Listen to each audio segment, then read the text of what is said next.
की चोटी पर परानी सराय।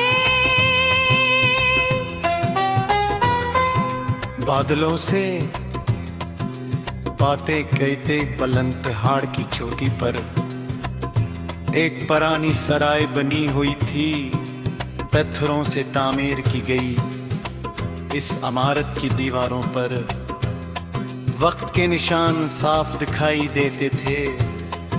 लकड़ी की खिड़कियां हवा के साथ चरचराती और छत पर पड़ी बर्फ सर्दियों की पुरानी कहानियां सुनाती महसूस होती थी।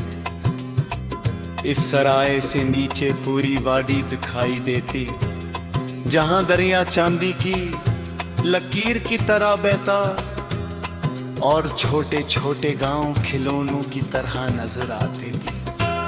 इस सराय का रखवाला एक बूढ़ा शख्स था। सुबह से बाबा संदर कहते थे, इसने अपनी पूरी जिंदगी 80 पहाड़ पर गुजारी थी।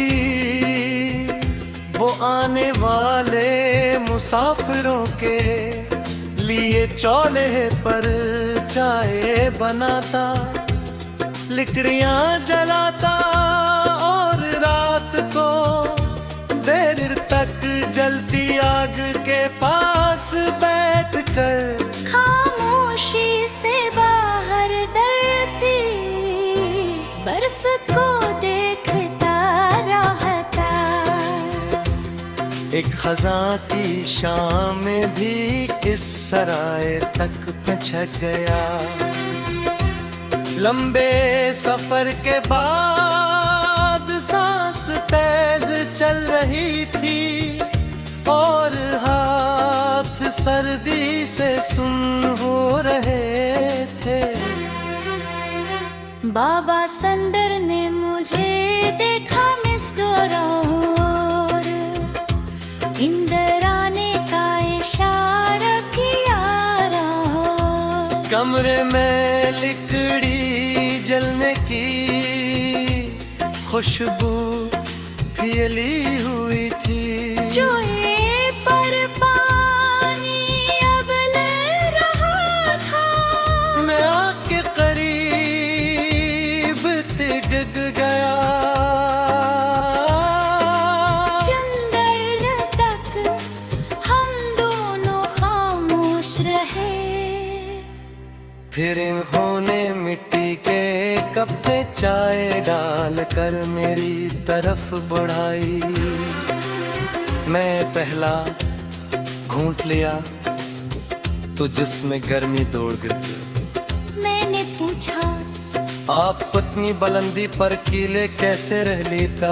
बाबा संदर ने खिड़की से बाहर देखते हुए जवाब दिया, जो इंसान खुद से दोस्ती कर ले, उससे तन्हाई डराना छोड़ देती है। मैं खामोश होगा। इनकी आवाज में पहाड़ जैसा सुकून था। रात आहिस्ता आहिस्ता इतर रही थी।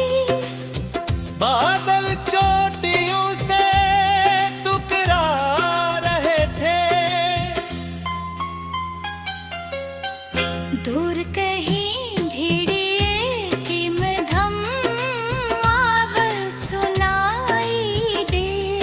मैंने सराय की दीवार पर लटकी हुई एक पुरानी घंटी देखी।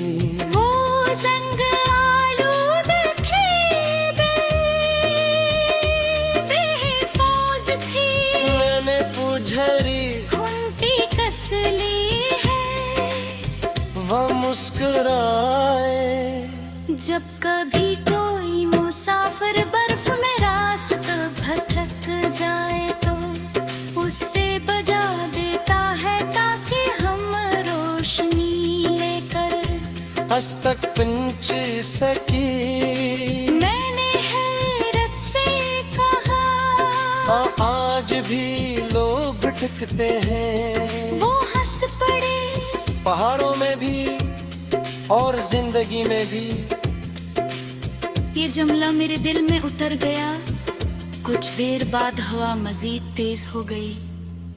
खिड़कियों से सीटी जैसी आवाज आने लगी। बाबा सिकंदर ने लकड़ी आग में डाली और बोले, जिंदगी भी आग की तरह है, अगर ऐसे संभालो तो गर्मी देती है, छोड़ दो तो राख बन जाती है।